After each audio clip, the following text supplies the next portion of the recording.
Nos guarda en medio de la prueba. Vamos a leer en el libro de Apocalipsis, para capítulo 3, versículo 10, dice: por cuanto has guardado la palabra de mi paciencia, yo también te guardaré de la hora de la prueba que ha de venir sobre el mundo entero, para probar a los que moran sobre la tierra. Entonces, a la hora de la prueba nosotros no estamos solos, Dios nos guarda. Cuando salimos aprobados de la prueba, entonces recibimos el bautismo del Espíritu Santo, el bautismo en fuego. El bautismo en fuego es a través de la prueba, cuando sales aprobado en eso que fuiste probado. Es el bautismo en fuego ese. Entonces, son necesarias las pruebas en nuestras vidas. Son muy necesarias. Si no fuera así, no tendríamos paciencia. Significaría que sigue uno enano. Exactamente. O sea, si yo quiero obtener paciencia, tengo que soportar la prueba. Tengo que recibir la prueba, salir aprobado para obtener las promesas. ¿Cómo debe de ser nuestra vida? Nuestra vida debe ser edificada en el oro. Y el oro es la fe. Es edificarnos en la plata es redención. Dice que en las piedras preciosas son las remas, son las revelaciones de la palabra. Y para poder soportar el fuego extremo de la prueba, solo en estas tres cosas resisten el fuego: el oro, la plata y las piedras preciosas. Entonces, si yo tengo fundada mi fe en la roca, que es Cristo Jesús, en la fe, que es el autor y el consumador de la fe, si fui redimido con la sangre del Cordero y yo guardo esas remas, esas palabras preciosas, o sea, eso es lo único que soporta el fuego. La madera, el heno, la hojarasca se consume con el fuego. El humanismo, todo lo terrenal, los sentimientos, las emociones. Los sentimientos, las emociones, esas cosas no van a poder soportar la prueba de fuego. Solamente la fe, que yo sea salvo, que la palabra me va a ayudar a soportar a mí esas cosas tan fuertes que vengan a mi vida, ¿no? Solamente estas tres resisten el fuego, las altas temperaturas. Y hay una diferencia entre prueba y tentación. Pues la prueba viene de parte de Dios, pero la tentación, dice en el libro de Santiago, capítulo 1, vamos a leer versículos del 13 al 25, dice así: cuando alguno es tentado, aquí vemos lo que es la tentación, no diga que es tentado de parte de Dios, porque Dios no puede ser tentado por el mal, ni él tienta a nadie, sino que cada uno es tentado cuando de su propia concupiscencia es atraído y seducido. Entonces la concupiscencia, después que ha concebido, da a luz el pecado, y el pecado, siendo consumado, da a luz la muerte. Amados hermanos míos, no erréis. Toda dádiva y toda buena dádiva y todo don perfecto desciende de lo alto del Padre de las luces, en el cual no hay mudanza ni sombra de variación. Él, de su voluntad, nos hizo nacer por la palabra de verdad, para que seamos primicias de sus criaturas. Por esto, mis amados hermanos, todo hombre sea pronto para oír, tardo para hablar, tardo para airarse, porque la ira del hombre no obra la justicia de Dios. Por lo cual, desechando toda inmundicia y abundancia de malicia, recibid con mansedumbre la palabra implantada, la cual puede salvar vuestras almas. Pero sed hacedores de la palabra, y no tan solamente oidores, engañándonos a vosotros mismos. Porque si alguno es oidor de la palabra, pero no hacedor de ella, este es semejante al hombre que considera en un espejo su rostro natural, porque él se considera a sí mismo y se va, y luego olvida cómo era. Mas el que mira atentamente a la perfecta ley de la libertad y persevera en ella, no siendo oidor olvidadizo, sino hacedor de la obra, este será bienaventurado en lo que hace. Entonces, la tentación viene del diablo, pues, de esa concupiscencia, de esa pasión desordenada que hay en nosotros, que solamente el Espíritu Santo la puede controlar. O sea, Dios manda la prueba, pero ahí en la prueba vas a luchar contra tu misma pasión, ¿no? Y con esos pensamientos que el enemigo traiga a tu vida y que ponga esa tentación. Entonces tú tienes que, con la ayuda del Espíritu Santo, tienes que someter esa pasión, calmarla, ¿no? Tienes que someterla. Entonces la prueba produce esa paciencia.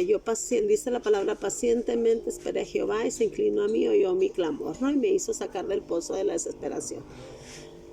Puso mis pies sobre peña. O sea, yo tengo que clamar, o sea, yo tengo que estar con el Espíritu Santo. en los momentos de la prueba, yo tengo que vencer esa pasión desordenada que me grita hacer otras cosas. Entonces, aquí nos dice muy claramente de cómo y de dónde viene la tentación, y eso pues lo conoce muy bien el enemigo. Por eso él es el tentador, ¿no? Al que tienta, él aprovecha nuestras debilidades para tentarnos y para cuando nosotros tenemos hambre, como sucedió en el desierto cuando tentó al Señor Jesús. Jesús le dio hambre, dice, y le dijo él, dile a esas piedras que se conviertan en pan. Eso mismo quiso hacer con el Señor, y el Señor era Dios. ¿Qué no hará con nosotros sus hijos? ¿No? Entonces, lo tentó en la carne, o sea, en la comida, ¿no? Lo tentó en los pensamientos, con la autocompasión, en las emociones, en todo eso tentó al Señor. Entonces a nosotros, o sea, nos tienta en la comida. La falta de palabra en nosotros puede producir que tengamos que tengamos esa hambre, esa necesidad. La falta de comida, vamos a hablar del espiritual, no de la física. Obvio, Aquí de Jesús fue la física, ¿no? Pero ahora en este tiempo va a ser la falta de alimento en nosotros, el desconocer la palabra, la falta de conocimiento. Oseas 4:6 dice que el pueblo perece porque le faltó conocimiento. La falta de ese alimento a nosotros, él puede venir y tentarnos, y como no tenemos el alimento suficiente, no estamos fortalecidos como debemos de estar, nuestro hombre interior no está fortalecido porque le falta alimento, vamos a caer fácilmente en las tentaciones del enemigo. Van a venir pensamientos, van a venir la autocompasión, no, es que tú no te mereces eso, tú no deberías de estar pasando por eso, no, es que no es posible, tú ya sufriste mucho, y empieza la autocompasión, y ay, pobrecito de mí, no, yo me merezco lo mejor, y empieza. Nuestro Señor no merecía lo que pasó, porque Él no había cometido pecado. Y Él vino y murió en la cruz y tomó un lugar que no le correspondía para que nosotros hoy tengamos salvación. Entonces te tienta cuando estás pasando por la prueba, por la tribulación, ¿no? Te quiere hacer caer, te engaña, y esto le pasaron a sus apóstoles, a sus discípulos, también, hermanos. Ellos, en el libro de Mateo 4 vemos cómo Jesús fue tentado, ¿no? Ahí viene la historia en el libro de Mateo 4, pero en Primera de Tesalonicenses dice así. Primera de Tesalonicenses capítulo 3, versículo 5 dice: por lo cual también yo, no pudiendo soportar más, envié para informarme de vuestra fe, no sea que se hubiese tentado el tentador y que nuestro trabajo resultara en vano. En los tiempos de los discípulos, o sea, ellos también preguntaban por la fe, porque dice, para informarnos de la fe, de vuestra fe, dice, de tu fe, no sea que hubiese venido el tentador, porque él viene a tentarte, pues, y viene a robarte la fe.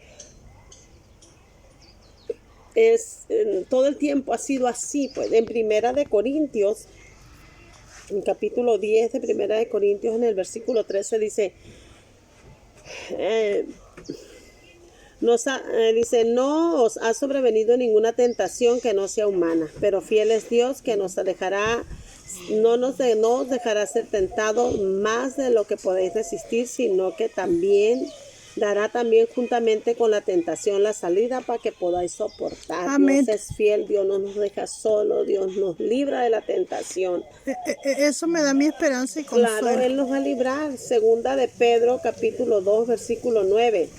¿Sabe el Señor librar de tentación a los piadosos y preservar a los injustos para ser castigados en el día del juicio? Dios es experto, a nosotros no nos va a dejar ahí. El Señor nos libra, nos da la salida en cualquier situación. Viene el enemigo a querer hacernos caer, pero Él nos ayuda, ¿no? ¿Cómo puedo soportar la tentación mediante la prueba? Aquí vamos a ver unas cosas. ¿Cómo yo puedo soportar?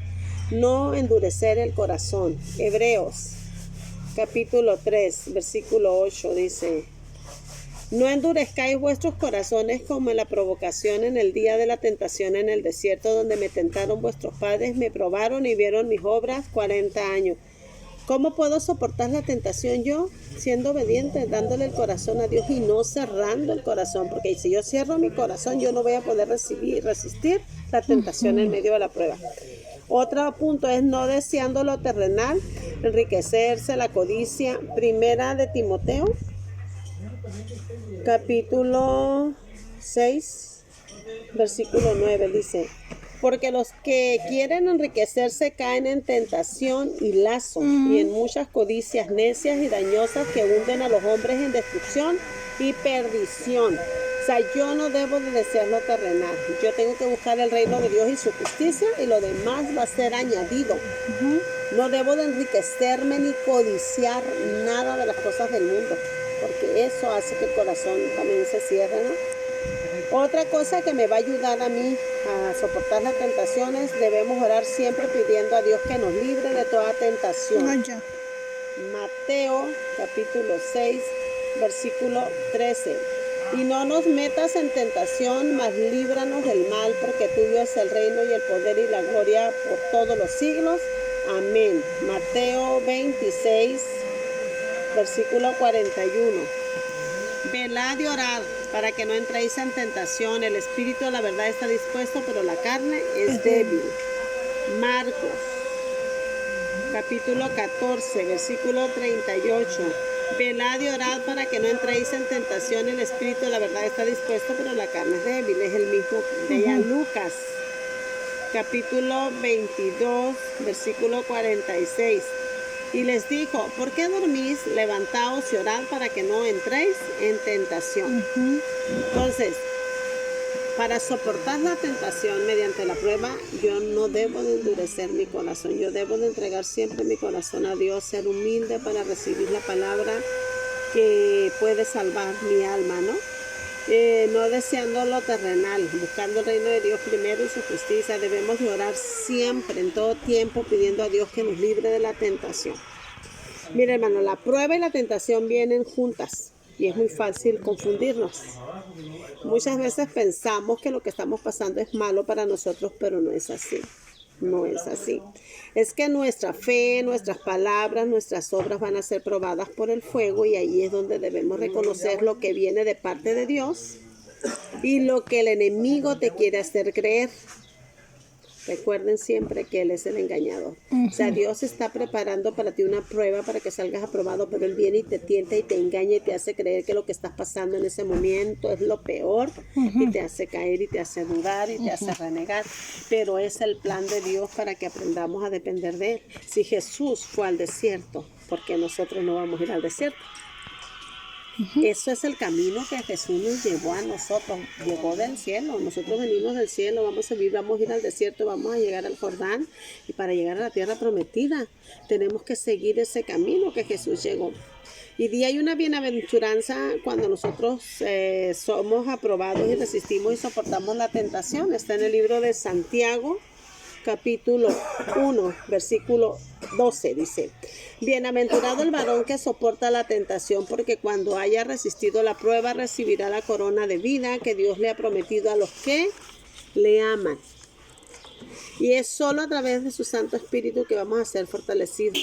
Jesús lo dejó para que nos guíe, para que nos recuerde todas las palabras, para que nos fortalezca. El Espíritu Santo es la promesa para su venida. No nos dejará solos a menos que nosotros nos apartemos de Él. En medio de la prueba, Él está. Daniel, capítulo 3, 25 al 27, dice así: y él dijo: he aquí, yo veo 4 varones sueltos que se pasean en medio del fuego sin sufrir ningún daño, y el aspecto del cuarto es semejante a hijo de los dioses. Entonces Nabucodonosor se acercó a la puerta del horno de fuego ardiendo y dijo: Sadrach, Mesach y Abednego, siervos del Dios Altísimo, salid y venid. Entonces Sadrach, Mesach y Abednego salieron de en medio del fuego. Y se juntaron los sátrapas, los gobernadores, los capitanes y los consejeros del rey para mirar a estos varones, como el fuego no había tenido poder alguno sobre sus cuerpos, ni aun el cabello de sus cabezas se había quemado. Sus ropas estaban intactas y ni siquiera olor de fuego tenían. Ese fuego que Nabucodonosor envió fue para castigarlos, para destruirlos.